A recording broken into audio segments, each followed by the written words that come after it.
তুমি 5 দিন বাংলাদেশে ছিল মানে তোমার বাড়ি তো বাংলাদেশে। শোনো, আপনি কোন দেশের নাগরিক? উত্তর এলোমেলো। বাংলাদেশ কিংবা ভারত, কেউ তাকে স্বীকার করছে না। ভারতীয় বাহিনী ঠেলে দিচ্ছে বাংলাদেশে। দুপা এগিয়ে আসতেই বাংলাদেশ থেকে হুঙ্কার। বৃদ্ধ তখন অসহায়। সে বুঝে গেছে তার কোনো রাষ্ট্র নেই, তার কোনো দেশ নেই। কখনো একজন দুইজন, আবার কখনো ছোট ছোট দলে বাংলাদেশে জোর করে ঠেলে পাঠাচ্ছে ভারত। সাজানো সংসার কয়েক মুহূর্তে শেষ। এক কাপড়ে ঘর ছেড়ে দেশান্তরী, কোথায় যাবে ঠিক নেই।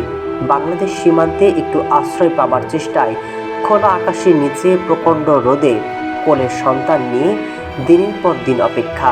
দিনে দিনে এই সংখ্যা বাড়ছে। তথ্য বলছে শুধু পশ্চিমবঙ্গে 58 লাখ মানুষের নাগরিকত্ব কেড়ে নিয়েছে ভারত সরকার। এছাড়া আসাম, ত্রিপুরা, মেঘালয় সহ গোটা ভারতে অভিযান চালিয়ে ধরা হচ্ছে অবৈধ নাগরিকদের, ঠেলে দেওয়া হচ্ছে বাংলাদেশে। মানবিক কারণে রোহিঙ্গাদের আশ্রয় দিয়ে বিপদে রয়েছে বাংলাদেশ। তাদের আর ফেরত নিচ্ছে না মিয়ানমার।